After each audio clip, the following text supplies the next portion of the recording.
However, there's no tū-oro in Samoan culture. When guests arrive, they're seated, and then they're greeted, and then we formally welcome them through the whātua-lima. That wasn't there.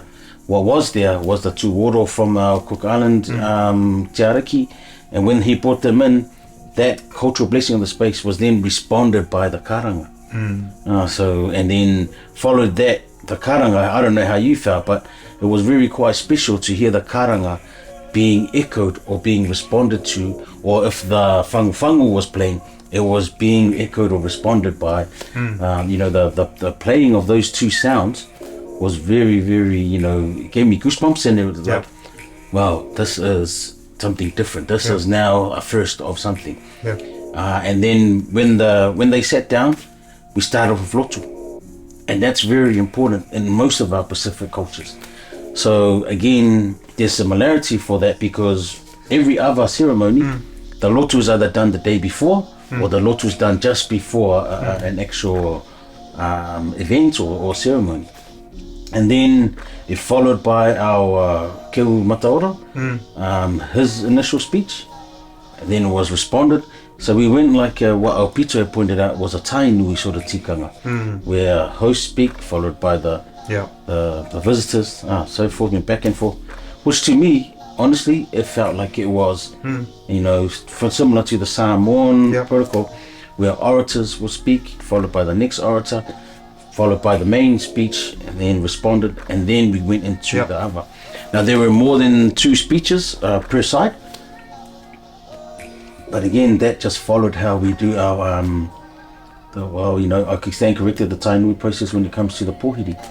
And that was to acknowledge as well the vā between us and mana whenua, the vā between us and tangata whenua, and how we as Pacific are still trying to navigate these spaces, acknowledging each ethnic space, but also acknowledging that as Pacific we're trying to find something which incorporates all of our, I try to look towards more the similarities of our cultures rather than the differences.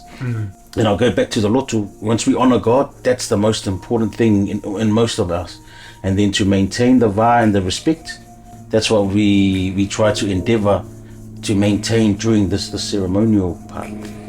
When we went into the AVA ceremony, it just felt it needed a bridge for me, needed a segue, so we can sort of bring things to an understanding. That's why I did what I had to say. And it didn't take away any of the mana away from the speakers. And I was quite, that was at the forefront of my mind that, okay, I can't add onto it. Because if I add onto it, basically what I'm saying is what they've just talked about is pointless. So that's when I came in and I said, kua mutu ke tikanga Māori me te tikanga Moana. I don't know if it was a Māori tikanga or a Moana-Nui-ā-Kiwa tikanga, but I sort of acknowledged both. My role here is not to prolong the process, but really just to acknowledge that the speaking has been done, so it needs to be acknowledged through the distribution of AVA. And I think that the AVA from the one Kava bowl was just trying to ensure that, we have acknowledged mana whenua, but we also need to balance things out by promoting or using or utilizing some of our Pacific cultural values via the AVA or via the Kava.